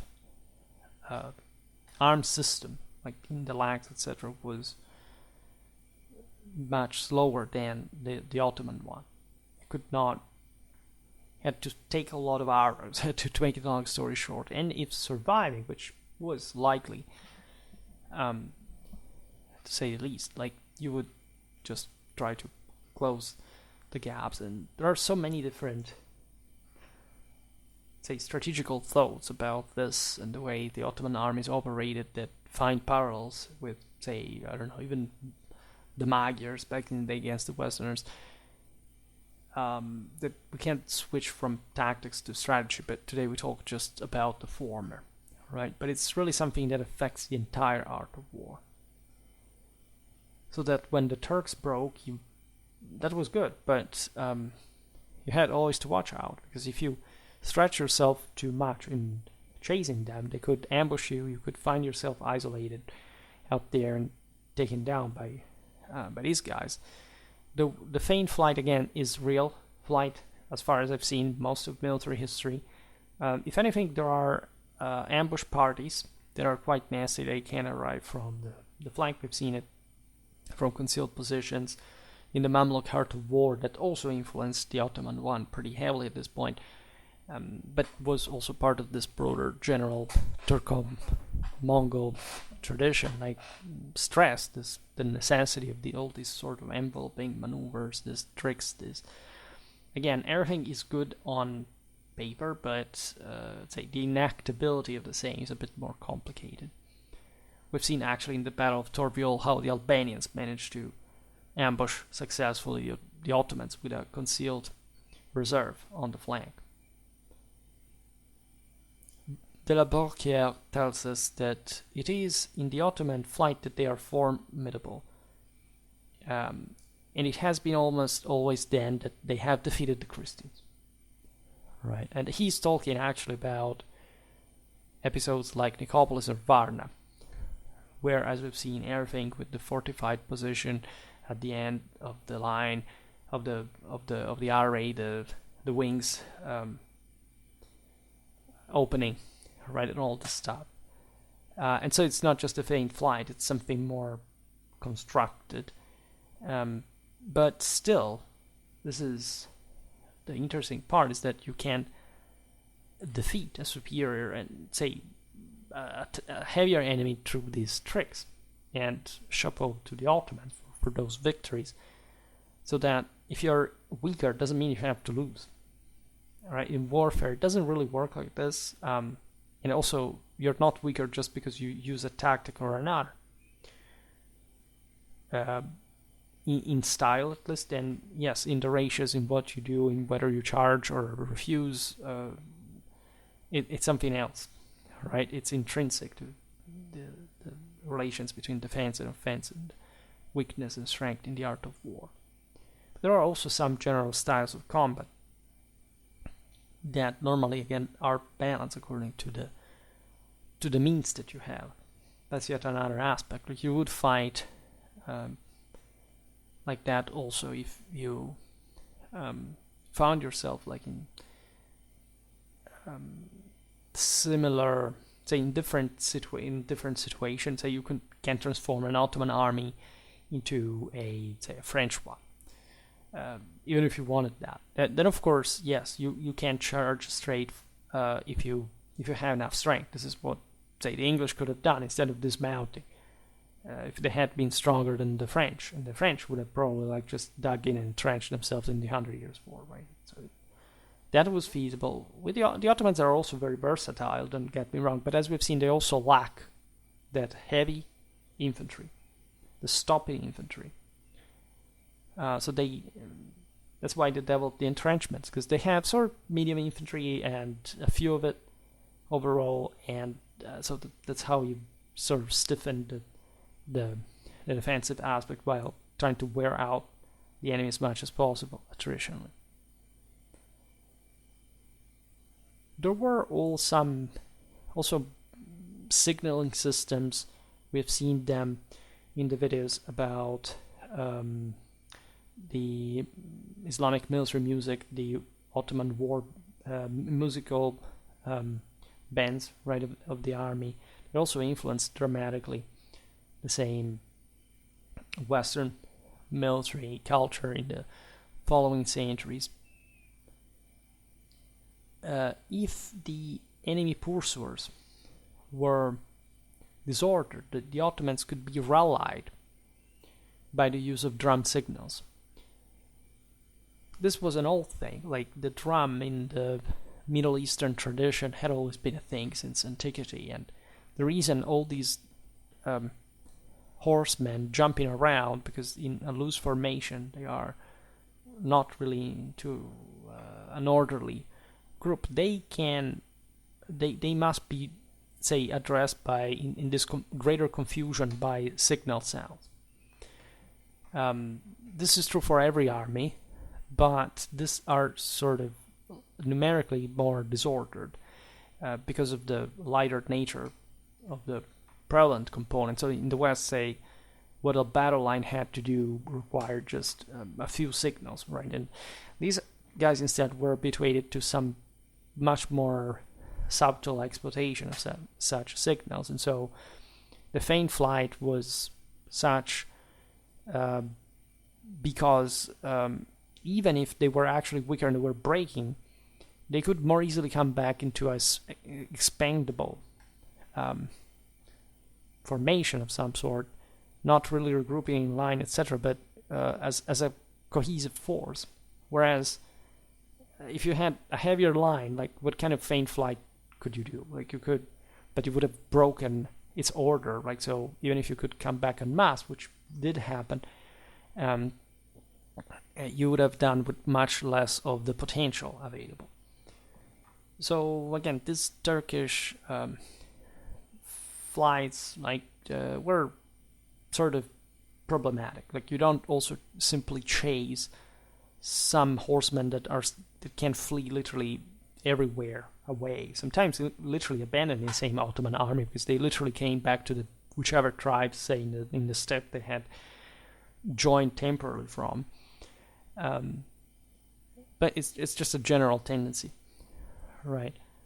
The aforementioned source that says they suddenly turn, and according to circumstances, either they receive the charge of their assailants or fall on them in troops and counterattack them in different places simultaneously, right? So you also have this mostly the idea that even if you can put up like a weaker struggle frontally, you have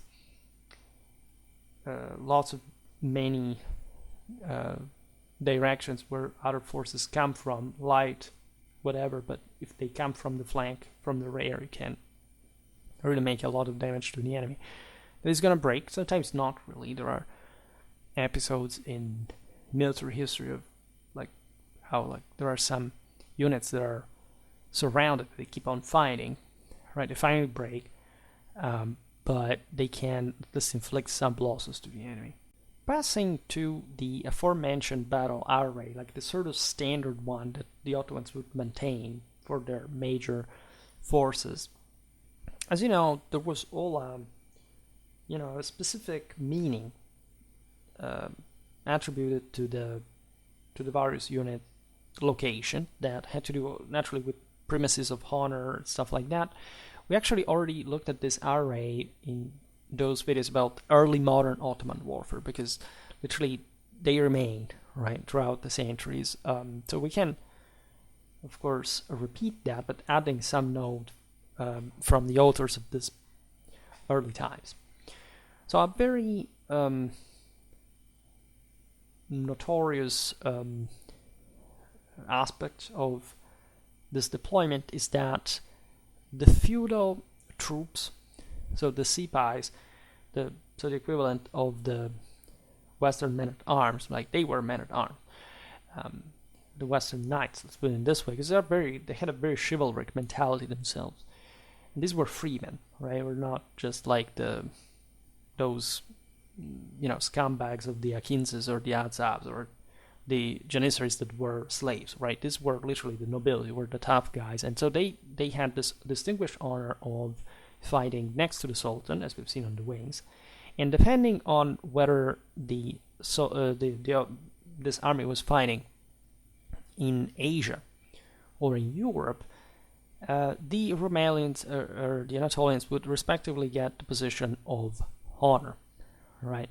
That is actually the right. For this early period, however, we have mostly the Rumelians forming the left, and the Anatolians the right, which is true also in Europe, apparently.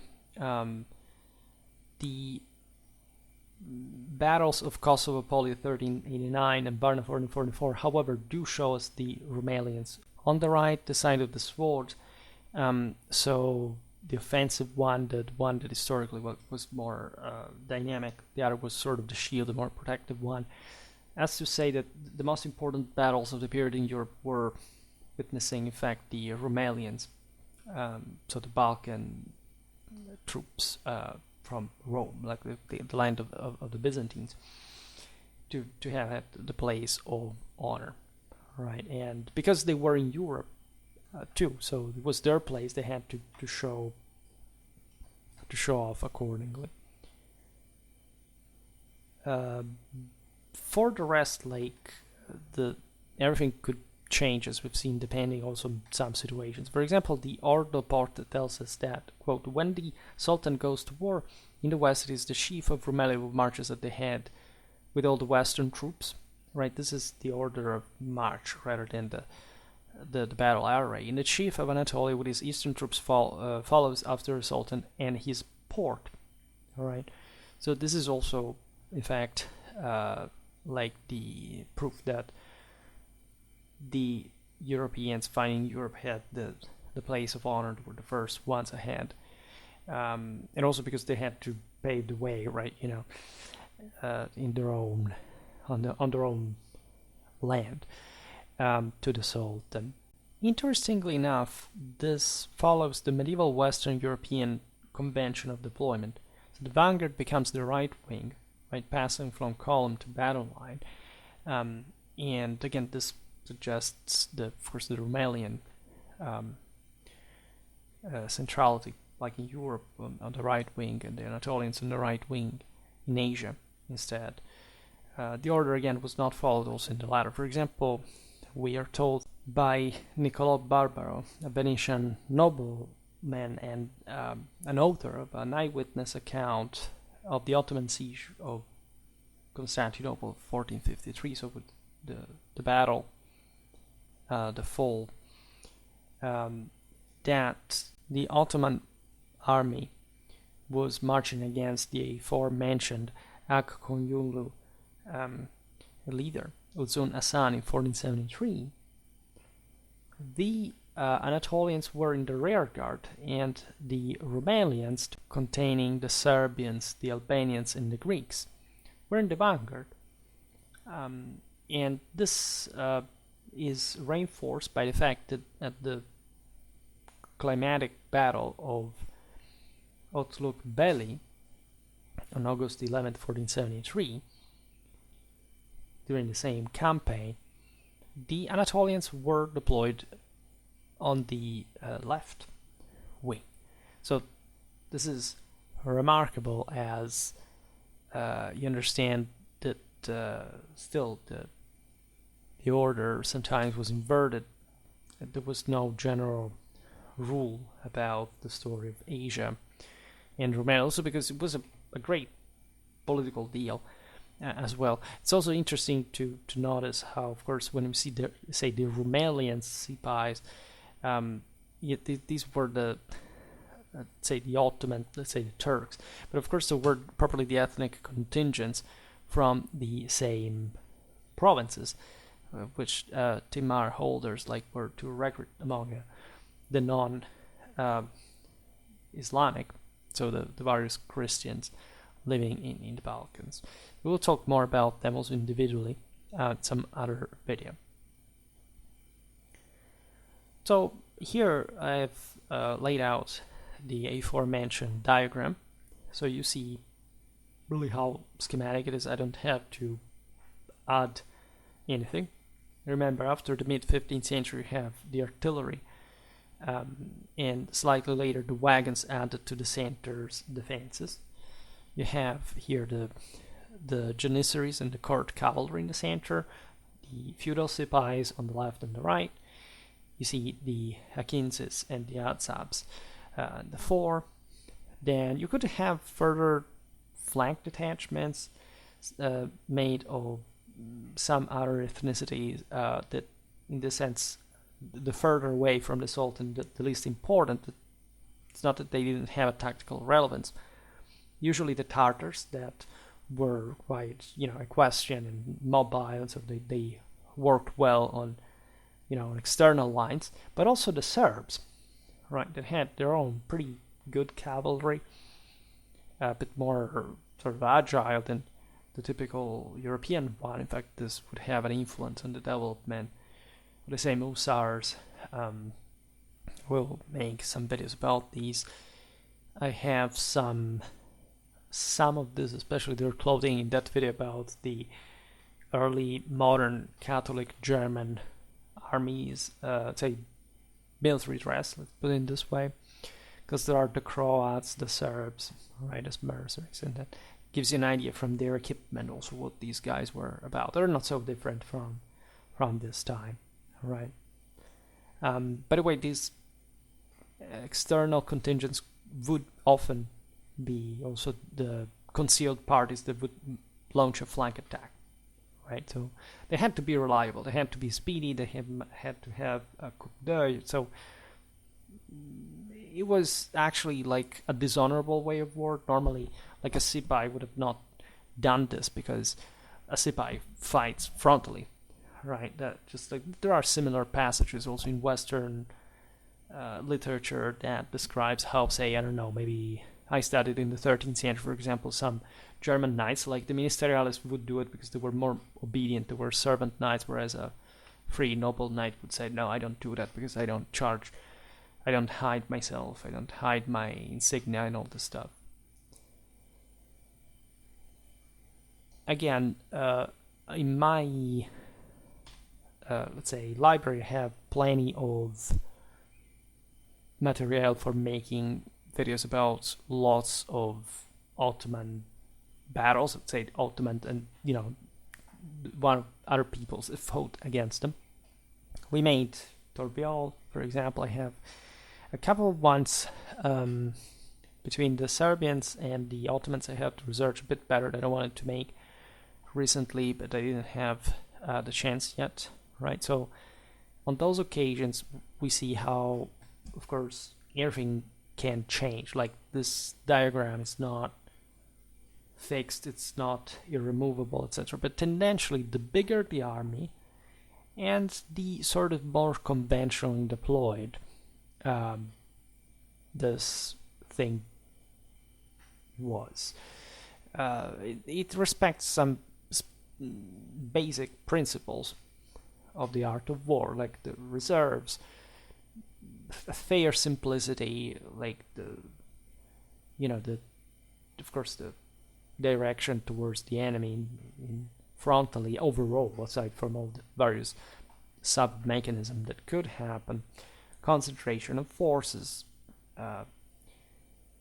You see the reserve of the court cavalry, that is quite crucial. These are the finest, like the elite of the elite, like the household troops, household cavalrymen, right? So the Janissaries are more like, again, the Sultan's adoptive children and slaves, right?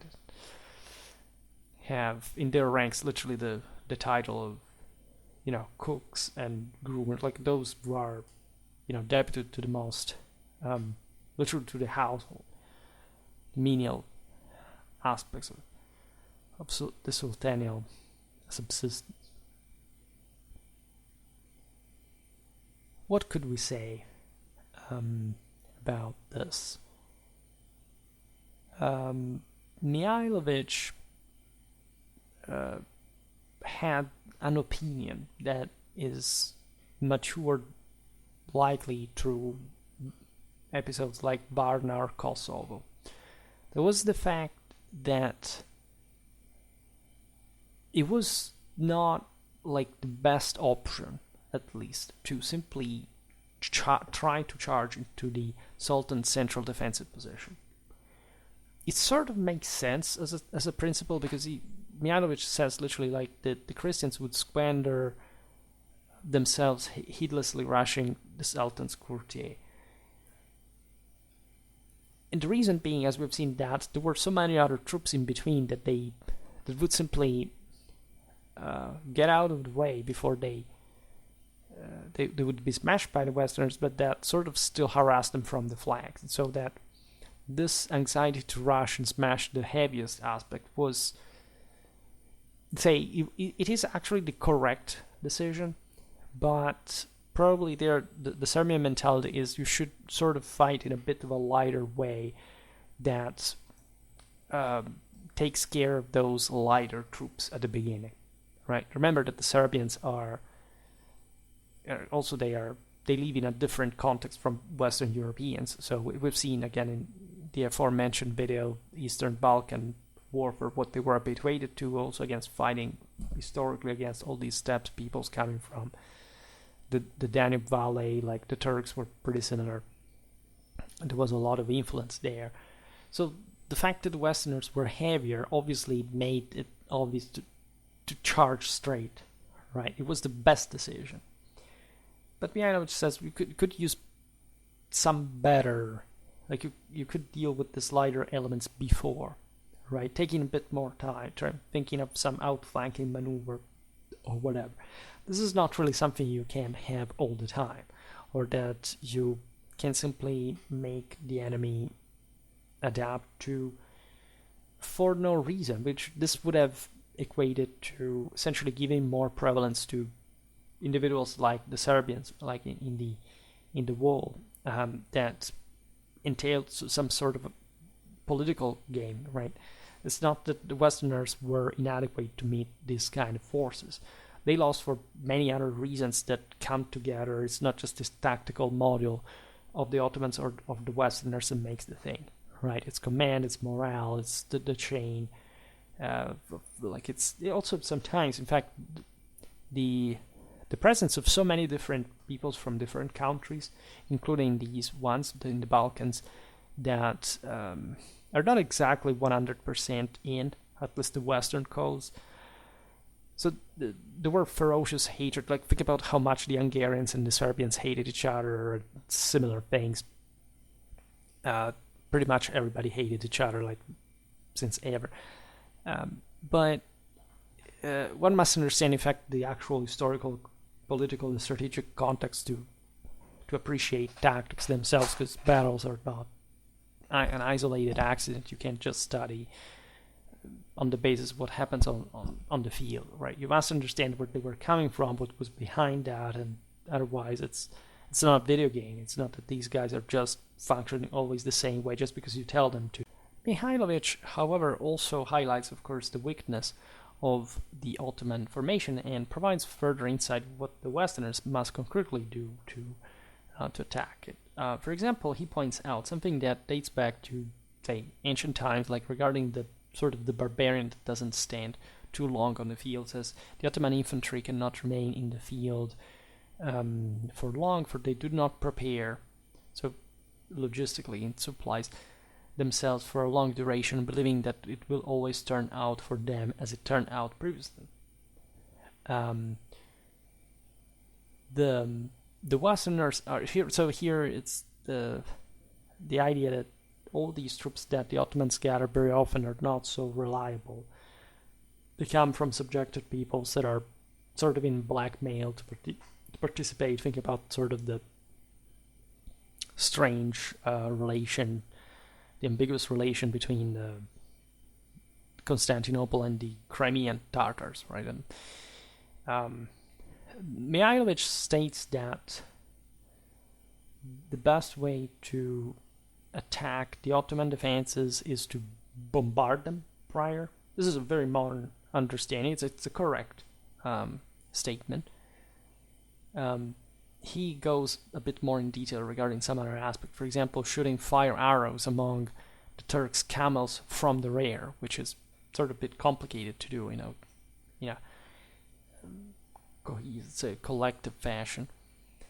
The idea is that if you stampeded these animals, as we said before, their infantry would be trampled and smashed to pieces by them. Yeah, okay, but how do you get, like, with flaming arrows behind the camels from the rear in the midst of a battle, right? This can happen, will happen, but the smaller an engagement is, like pitched battles are a bit more complicated. There is a more astute observation even by the Italian humanist Paolo Giovio, who in the 16th century closes a survey of Turkish tactics with a warning, right, that whoever launched an attack against the Turks would be defeated, whilst whoever would wait for them to attack first would be victorious, which is it's interesting because of course it reflects that kind of greater heaviness and stopping power that the Westerners really have. This is more like an anecdote, but the guy was insightful in a general sense. Like if you get provoked by these guys, you sort of lose. It's more like a psychological rather than a strictly technical say insight, right? We are the stronger ones. If you let them come, right, let them provoke you, do whatever, but then when they come to grips with us, it's another story, right? Just don't make mistake. Be stern, be steady, right? And things will happen, right? So it's really a matter of different perspectives whenever you read these treatises. What matters, of course, also the battles reconstruction, which is not done so well in historiography, and I can say because I'm openly criticizing this sometimes very, very vehemently in my own publications, and I do. This is really something we will hopefully look at in depth as time comes. What else can we say? I don't know. We can, I think, just stop it here. We will naturally talk about Ottoman warfare in the future. Again, I have some other content incoming.